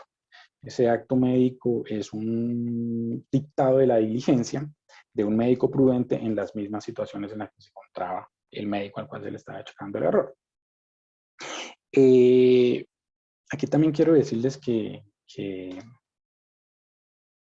nosotros no podemos entender que el acto médico es una actividad peligrosa. No lo es. ¿Por qué? Porque la jurisprudencia ya lo dijo de manera expresa y porque resulta que, acuérdense que acá el tema de la teoría del riesgo es porque es un beneficio para quien la está ejerciendo. Acá en el acto médico, pues el médico no recibe ningún beneficio, el beneficio va a ser todo para el paciente. Entonces, por esa circunstancia, nosotros tenemos que entender de que no es una actividad peligrosa. Sabemos nosotros que es una obligación de medio. Estos temas a nivel general, con su matiz en tema de operaciones estéticas. Incluso hay que decir que aún tratándose de operaciones estéticas, cuando tienen un carácter funcional, dejan de ser obligaciones de resultado y pasan a ser obligaciones de medio. ¿Dónde encontramos nosotros que sean obligaciones de medio? En el artículo 104 de la ley 1438, hay claramente la ley o la norma nos dice que son obligaciones de medio. ¿Listo? Ahora bien, tenemos también que tener en cuenta de que cuando nosotros vayamos a valorar el acto médico como tal, hay que tener en cuenta el momento científico o el avance de la medicina en que ocurrió el hecho que se imputa como dañoso. ¿Por qué? Porque pues, yo no puedo, con los avances que hay ahora, empezar a juzgar que con lo que hay ahora debió resolverse casos anteriores, ¿no? Entonces eso también es importante tenerlo en cuenta. Digamos, otro aspecto para adelantarnos un poco es que la doctrina médica no es prueba. Es decir, yo no puedo, digamos, traer algún tratado de medicina o algún documento científico donde me diga, no, mire, los síntomas de Guillain-Barré van por este lado, o el tema de la falla cardíaca tiene que mirarse así y con eso resolverlo. No, no, porque yo no puedo traer la doctrina y resolver conforme a la doctrina médica. La doctrina médica lo que me da es a mí un contexto para que yo pueda entender la situación, porque el caso yo siempre tengo que resolverlo desde el punto de vista de la causalidad, saber si realmente yo le puedo imputar o no ese error médico al médico y si de pronto no hay alguna causa que lo exonere. Entonces es importante que lo tengamos en cuenta. Aquí en el tema de la historia clínica. La jurisprudencia últimamente nos ha dicho que una historia clínica imprecisa, ilegible, que falte de anotaciones, pues se convierte en un indicio grave en contra de las entidades demandadas. Eso es una cosa que a mí me parece que debe entenderse con un poquito de matiz, y me explico. Efectivamente, el artículo 175 del CEPACA nos brinda cuáles son las disposiciones normativas que debe tener o las exigencias que deben cumplirse al momento de confeccionar una historia clínica. Entonces nos hablan precisamente de que tiene que ser precisa, legible, completa, integral, todas esas cosas. Y lo que dice la Corte frente al tema de que sea un indicio grave, pues a mí me parece que sí, pero hay que instrumentalizarlo durante el curso del proceso. Me explico. Es decirle a la parte demandada, oiga, en el curso del proceso yo me estoy dando cuenta de que esta historia clínica no tiene anotaciones sobre esto, no se puede leer acá, no se entiende, es borrosa. Entonces, como están presentadas esas consecuencias, yo lo que hago es aplicar el 167 del Código General del Proceso. Le pongo de presente esa situación y, digamos, le invierto la carga y sí de la prueba. Y resulta que si usted al final no me logra convencer probatoriamente de que esas deficiencias o esas irregularidades, si quieren, en la historia clínica no tienen nada que ver con el resultado del proceso o con lo que se pueda determinar, pues simplemente, si usted no logra superar esos estándares, ahí sí le aplico la consecuencia de que se lo tomo como un indicio grave. Pero a mí me parece que lo que no sería como muy acertado, no sería lo deseable, es que yo se lo diga en la sentencia, porque en la sentencia ya, ¿qué puede hacer el demandado? Nada. Yo se lo advertí bien y todo, pero se lo advertí tarde. Entonces, ¿por qué es importante de pronto tener en cuenta esto? Porque yo he observado también que en algunos procesos de responsabilidad médica, muchos de los médicos y muchas de las personas que van a rendir declaración, o incluso en algunos textos también se dice que a veces las imprecisiones o la falta de anotaciones es una cosa que pareciera ser que es común. ¿Por qué? Porque todo el corre-corre que hay en una intervención médica, toda la participación de todos los profesionales de la salud que están ahí como atendiendo el acto, entonces digamos yo no, tampoco lo puedo trazar como una cosa que sea así a rajatabla seguido, de que no, mire, ya, pum, de manera automática le aplico yo la consecuencia. Me parece a mí, y es una opinión personal, no quiere decir que eso funcione así. De hecho, pues si usted se lo advierte en la sentencia, puede ampararse en las sentencias de la Corte que así lo tratan, ¿cierto? Pero pues a mí me parece que es una cosa que podemos empezar a matizar, ¿no? Si yo veo eso, pues simplemente aplico 167, invierto la carga de la prueba, y si el demandado no me logra demostrar que efectivamente esas irregularidades no tienen relevancia para los efectos del proceso, pues ahí sí le aplico yo la consecuencia del indicio grave. Ahora bien, ¿qué pasa si de pronto lo deseable también es que nosotros tengamos la prueba técnica? Pero si resulta que por X motivo la prueba técnica no llega al proceso, no es lo que esperábamos, en fin, pues lo que nos dice la jurisprudencia es que nosotros podemos recurrir a un tema de indicios. ¿Qué son estos indicios? Pues estas sentencias, ustedes ven acá que nos regulan, pues creo yo que son como un poquito las más recientes sobre el tema de la historia clínica y los indicios en esto, nos llevan a decir, pues mire, usted debe tener en cuenta al menos hasta este momento dos parámetros. Uno, ¿cuál? La anormalidad de las consecuencias, y el otro es el resultado desproporcionado que haya ocurrido. Un ejemplo, el paciente se haga todos los exámenes y toda la cosa para la intervención médica y resulta que salió positivo, listo, y se va a operar es la uña del dedo gordo. Y resulta que después de que se opere la uña del dedo gordo queda como un vegetal. Pues así, digamos, yo no tenga la prueba técnica, que lo que pasó, eso me tiene que abrir las luces y decirme, oiga, espérese, ¿cómo así? Él entró por una cirugía de la uña del dedo gordo y salió como un vegetal. Ahí yo puedo decir de que al menos de manera inicial hay un resultado desproporcionado de la actividad médica o hay una normalidad de las consecuencias. Entonces, digamos que son dos como baremos o parámetros que yo puedo extraer hasta este momento, entre otros, porque pues esto no es una lista taxativa, de a tener en cuenta cuando de pronto la prueba técnica en este tipo de casos no se me presenta, digamos, como la estoy esperando, o de pronto no la puedo recaudar en el expediente. Finalmente, pues quiero comentarles que este tema de la Doctor, carga de la prueba. la doctora Claudia quiere pedir la palabra. Sí, claro, señora. José Fernán, Doctora, muchas buenos días. gracias. Tómese un vasito de agua. Lo veo Bueno, bastante acalorado. sí, Está sí, haciendo no, muchísimo calor. Hoy el sol nos saludó desde tempranas horas del día. Le sí, quiero señora. pedir excusas por no haber estado muy pendiente a las 7 de la mañana para la presentación suya, y pues para agradecerle en este momento todo su esfuerzo y toda su dedicación para complementar la exposición que lleva muy bien, la está hilando muy bien. Quería no desaprovechar la oportunidad para hablar de un tema aquí, y me permite, me excuso porque pues no lo quiero contradecir para nada, sino es para simplemente contribuir en la charla. Resulta Sí, que en señora. la parte de la historia clínica considero respetuosamente que es un indicio tan en contra del demandante también como el demandado, según cómo se presenta. En ocasiones, la parte demandante, pues a partir de su dolama, de esa angustia que ha sentido por el daño físico que ha causado, dijéramos, la intervención médica que no ha salido como muy a tono con lo deseado, y también porque pudo haberse ocurrido el deceso de un ser querido. Entonces ellos fraccionan la historia clínica y muestran solamente una parte.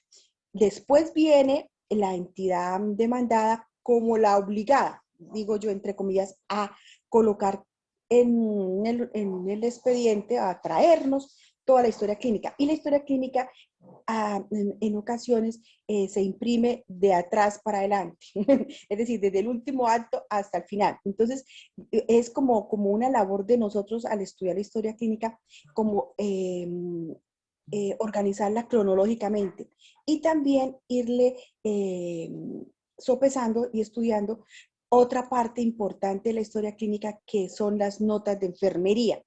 En muchas ocasiones, dijéramos, el médico no anota in situ e inmediatamente lo que está aconteciendo, porque primero la atención del paciente, primero revivirlo, primero todos esos episodios que se pueden presentar. ¿Listo? Entonces quería yo como llamar la atención frente al estudio de la historia clínica. Y otra cuestión, para que no nos quede como en el aire, es que es cierto que la doctrina médica no puede ser prueba traída aquí al proceso así de la nada, pero nos sirve, dijéramos, conocer e investigar, ¿sí? E investigar los conceptos técnicos, científicos que se citan por un perito especializado o por la historia clínica. Entonces el juez dice, bueno, pero ¿qué quiere decir asepsia? Entonces vamos y averiguamos qué es asepsia total, qué quería decir aneurisma de tal categoría, ¿sí? Nos ayudan como a precisar, ¿sí? A precisar el tema. Pero sí es importante algo, los protocolos y guías de atención.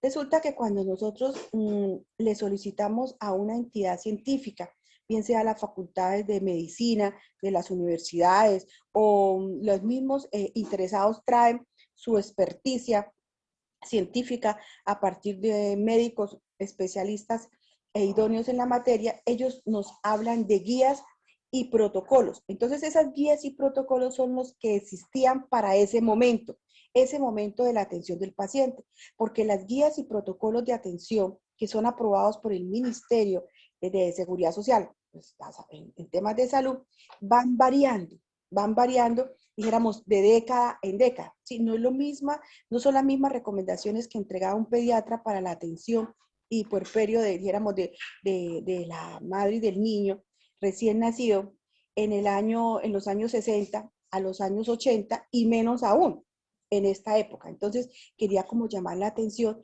porque con eso nos vemos enfrentados. Y muchísimas gracias por la intervención. Hay un tema que queda en el tintero, que es la sociedad del riesgo, de aquella sentencia que su merced dice que no entiende de Codensa. Pues, en fin, yo creo que amerita un espacio para que lo repasemos con muchísima calma, pero ahorita la idea es terminar este excelente barrido que su merced nos ha dado, y sobre todo que es un llamado para todos los que nos están escuchando y viendo, es para que revisemos las sentencias que usted tan amablemente nos está citando a la hora de ahora, ¿sí? Sentencias como la de la guarda y sobre todo en temas de transporte, cómo nos toca que mirar la responsabilidad de la empresa a la cual está vinculado el vehículo que está prestando el servicio público. Entonces, en ese orden de ideas, simplemente agradecerle y muy agradecida también por su intervención inicial en punto a la aclaración del tema de su intervención, la sociedad de cristal, porque estamos en este tema que creo que quedó como muy disipado la semana pasada. Entonces, esto bien, y bueno, ya habrán oportunidades para tratar alguna de estas sentencias con más tiempo. Doctor José Fernando, la Junta del Colegio de Jueces y Fiscales está muy agradecida por su intervención. En pocos minutos estoy segura, me toca que vincularme a una clase virtual y si no estoy aquí para darle la despedida, pues de una vez manifiesto mi agradecimiento y quiero indicarle que estoy muy satisfecha de sus avances académicos, pero mejor dicho, muy gratamente impresionada de cómo se han aprovechado estos años de estudio. Gracias, doctor José Fernando. Siga usted y ya, no lo No, interrumpo más. eso. Tranquila, doctora, muchas gracias. De hecho, pues como les comenté al principio, también el propósito de esta plantilla que estamos trabajando es que si hay alguna intervención que pueda ayudar a complementarla, como nos ha hecho la doctora Claudia, pues nos sirva para finalmente extraer un PDF y poder compartirlo al final con todas las personas. Entonces, como nos indicaba la doctora, entonces aquí tomamos atenta nota de las observaciones frente a lo que tiene que ver con las notas de enfermería, revisarlas, el estudio integral no fragmentado de la historia clínica, con las observaciones que nos hizo la doctora y precisamente también para tener en cuenta entonces el tema de las guías y los protocolos. Bueno, igual eso, digamos, ya con esto era que íbamos a cerrar el tema. Lo último que quería comentarles es que en el Consejo de Estado la cosa es diferente. En el Consejo de Estado el tema de la responsabilidad médica es de culpa presunta. Y allá dicen, pues, lo contrario, que al que no se, o para el paciente resulta desproporcionado asumir todo lo que tiene que ver con la carga de la prueba de los temas técnicos en materia médica. Entonces allá no es culpa presunta, no es culpa probada como lo tiene establecido la Sala de Casación Civil, sino es un tema de culpa presunta. Finalmente, pues, de pronto lo que tenemos ahorita en boga, que es el tema de las vacunas. De pronto, si alguno está interesado, la ley 2064 es la vacuna que está reglamentando el tema del COVID y decirles ahí, digamos, que el tema de vacunas están las vacunas voluntarias y las vacunas obligatorias. En teoría, las vacunas voluntarias es para evitar como este tipo de situaciones que están pasando ahorita, como pandemias, como para evitar pestes, como para promover la garantía de bienestar general. Pero pues entonces la pregunta es, bueno, y si eso es así, ¿por qué ahorita no son obligatorias? Pues por un tema eminentemente indemnizatorio. Nadie se va a meter la mano al bolsillo para pagar todas las posibles consecuencias que se puedan derivar de una vacunación obligatoria. Entonces, por eso es que nosotros vemos que aunque es un tema de pandemia, la vacuna es voluntaria. Por eso hay que firmar el consentimiento informado y todas las cosas que vienen ahí. En estos temas, como la verdad les anticipé, es una cosa gigante.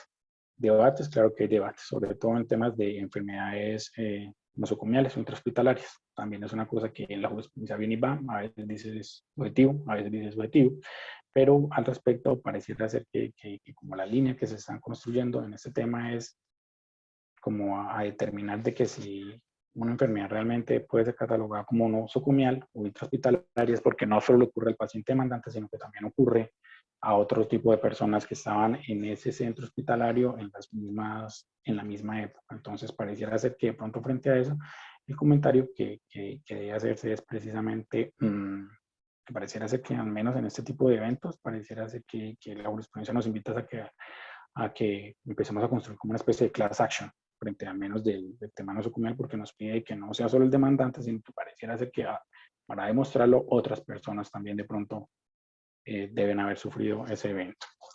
Bueno, con esto hemos concluido. Muchas gracias a todos ustedes. Yo espero la verdad que haya sido bastante provechoso. Este es un tema, la verdad, súper interesante y apasionante porque son cosas del diario vivir y que está en constante evolución. Yo no sé si de pronto hay alguna pregunta que quieran hacer, algún comentario para complementar aquí esta plantilla, alguna sentencia que ustedes tengan referida o, en fin, alguna cosa para terminar de complementar la información, exportarlo y enviárselos a través de la doctora Juliana. Entonces, pues los escucho.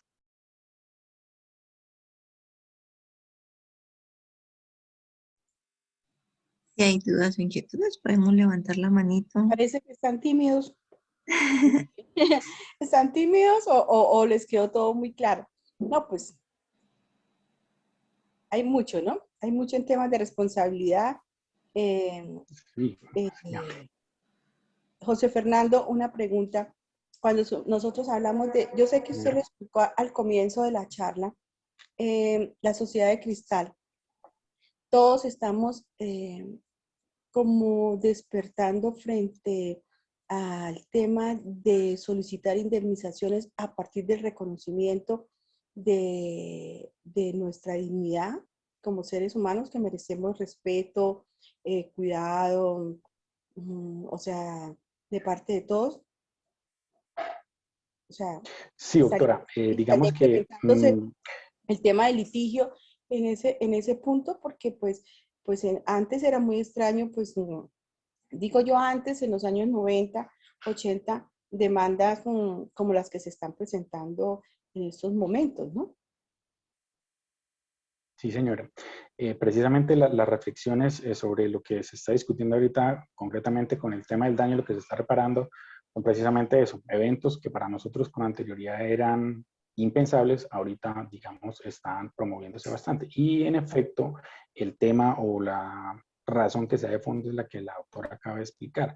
Pareciera ser que, aunque nuestro Código Civil está estructurado en la idea básica del patrimonio, hay otro tipo de lecturas que nos invitan a decir que, al menos en materia de daños, el tema del patrimonio debe ser como punto de partida, pero el análisis debe centrarse precisamente en la condición de la persona. Por eso, precisamente, nosotros, además de los ejemplos que mencionamos sobre daños intrafamiliares, están este tipo de daños, los daños a los Daño derechos psicosocial, fundamentales. el daño psicológico, ¿cierto? El daño Exacto. afectivo, todo lo que se está discutiendo a partir de los temas de la jurisdicción de familia y que son muy sensibles para la sociedad. Bastante, bastante. José Fernando, me inquieta en ocasiones la posición, sí, o sea, que no podemos sesgarnos con religiones, con sentimientos políticos, en el momento de tomar decisiones, ¿verdad? Porque eso, somos una sociedad laica, el juez debe dar ejemplo de eso en el momento de tomar sus decisiones y pues sí, a uno lo conduele muchísimo, muchísimo el dolor que se presenta por parte del demandante para solicitar la indemnización y en ocasiones no alcanza a cubrir las expectativas de ese demandante a pesar de que la sentencia le sea favorable. Pero es que las reparaciones son simbólicas, la vida no tiene precio, la pérdida de un porcentaje de la capacidad laboral tampoco tiene precio y simplemente pues son reparaciones simbólicas, aun cuando nos vayamos a las tablas que trae el Código Laboral y de Seguridad Social, adosado por muchos decretos en donde se han estipulado tablas para que en materia laboral se puedan indemnizar. Nosotros a veces las traemos al contexto. Sí. Y existe un tema que su merced tocó la vez pasada, lo del baremo. A mí me gustaría que tratáramos ese tema en nuestra sociedad algún día, el baremo, para que se bajara la litis y para que la sociedad entendiera que si se hace daño y se produce un daño en tales proporciones o frente a alguien en tal aspecto, está obligado por ley a indemnizar lo que dice ese decreto o esa ley que adopta ese baremo. Me gustaría que algún día avanzáramos en esa sociedad y creo que se acabaría tanta litigiosidad. Y finalmente, pues hay un tema muy reciente que es el de la no prosperidad en Cámara de Representantes del proyecto del divorcio no causal. Yo lamento que no se haya entendido el objetivo de esa ley, que precisamente es ponerla en tono con el matrimonio. Si las personas deciden vivir juntas es porque hay un afecto que los une, llámese amor, en lenguaje universal. Pero si se acaba ese afecto y ese amor, pues tampoco podemos estar obligando a la otra persona a vivir con nosotros. Distintas son las consecuencias patrimoniales y distintas son las obligaciones parentales que nos obligan a nosotros como padres a responder por esos hijos, por ese esposo que pues nos ha contribuido, o esa esposa que nos ha contribuido a salir adelante en nuestras gestiones laborales y económicas. Entonces ya con esto cierro, si no se convierte esto en otra conferencia, y entiendo que su merced tiene ya la agenda copada. Muchísimas gracias, José Fernando. Estaba dando yo como paso a que la gente vinculada, que mis colegas vinculados se pudiesen...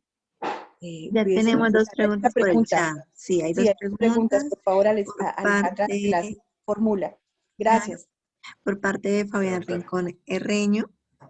Nos dice, doctor Fernando, ¿la jurisprudencia se ha pronunciado ya sobre el COVID-19 como eximente de responsabilidad?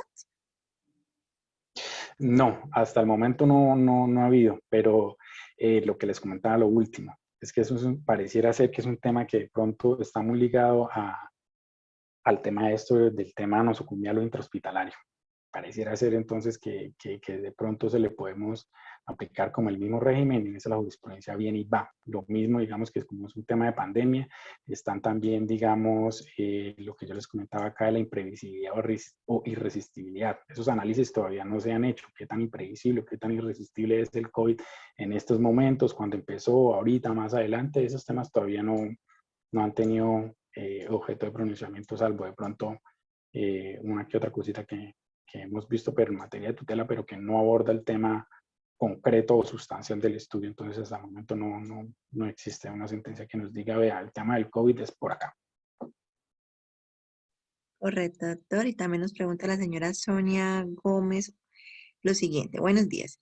¿Hay concurrencia de indemnización por responsabilidades laborales y extracontractuales y contractual? Y en la responsabilidad por razón de la guarda, ¿se podría incluir los contratos de leasing? Bueno, digamos que empezamos por la última. En el contrato de leasing sí ya hay varias, yo conozco como 2 o 3 sentencias en donde la Corte dice que ahí se rompe el nexo de la guarda, al menos en materia propia, y las sentencias que abordan el tema sí de manera concreta dicen que cuando hay leasing, no, porque yo entrego a través de un título traslaticio de dominio el tema del control, dirección y provecho económico. Entonces, digamos, la empresa de la leasing no responde por temas de guarda. Eso sí, la Corte lo ha dicho. En los otros, digamos que solidaridad sí hay en ambos regímenes, tanto en materia contractual como en materia extracontractual. Las normas son las que yo le citaba, el 2344 y el 1568. La primera extracontractual, la segunda el régimen contractual, pero no sé si esa era el sentido de la pregunta. Correcto, doctor. Bueno, me han levantado la manita, pero creo que me la bajaron. No hay más preguntas por el chat. Si hay alguna duda o inquietud, podemos levantar la mano. Bueno, Eliseo Noriega nos levanta la mano. Señor Sí. Eliseo, voy a habilitar Buenos su días. micrófono. Buenos Buenos días, días, señor. doctor José, excelente exposición. Quiero felicitarlo por ser tan claro en su exposición y despejar muchos interrogantes que se tienen sobre el tema. A ver, un interrogante. Frente a las medidas que se vienen tomando por parte de las autoridades locales en los diferentes departamentos y ciudades principales con relación al cierre de los establecimientos comerciales, ¿se podría endilgar un daño a la administración por parte de estas medidas, teniendo en cuenta que es conocido para todos que muchos establecimientos comerciales han venido a la quiebra?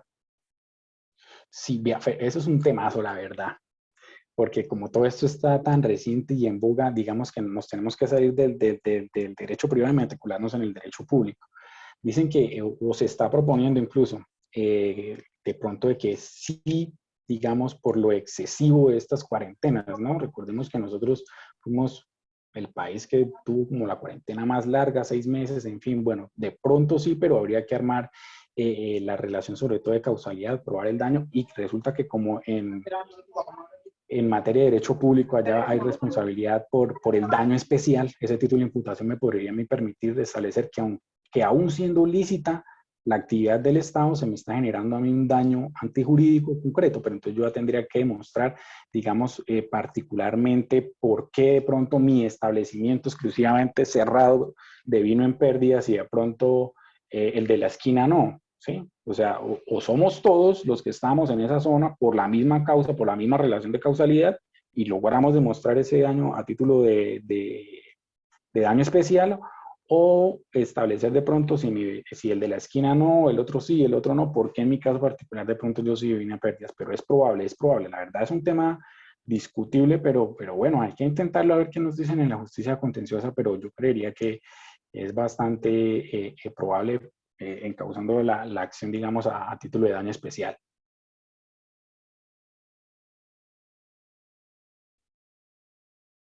Nos levanta también la mano la señora Sonia Gómez. La doctora ya había formulado pregunta por el chat. Tal vez quedó alguna duda. Sonia, Sí, ¿puedes habilitar micrófono? Buenos días. No, es que creo que la pregunta que hice por el chat no, tal vez no fui muy clara. señora, A lo cuénteme. que me refiero es, por ejemplo, en esos accidentes laborales donde pues te indemniza, la ARL indemniza a la persona que va, por ejemplo, en la buseta hacia el trabajo, sufre un accidente de tránsito, la persona queda con una incapacidad permanente, por decir algo, y la ARL acepta que es un accidente de trabajo porque Correcto. era en horario laboral y iba para, pues, a cumplir sus funciones y la indemniza, ¿sí? Entonces ahí cabe también la responsabilidad civil extracontractual frente, pues, a todo lo que tiene que ver con el accidente de tránsito, pese a que ya la indemnizaron por la parte laboral. Sí, señora.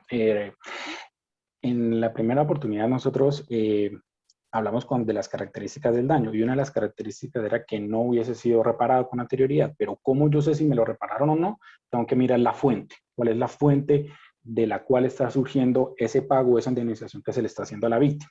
Entonces, primero, si hay un tema de subrogación, yo sé que no debo reparar dos veces, pero por lo menos en este caso, como su merced me está diciendo, la ARL, eso es una prestación valga la redundancia, un tipo de prestación social, de manera que la víctima, lo que le están atendiendo a través de la ARL es su derecho, pero por el tema de la prestación social, ya la indemnización que tenga lugar por lucro cesante, por daño emergente, por todos los temas que se deriven de la responsabilidad civil, también tienen lugar. ¿Por qué? Porque la fuente es distinta.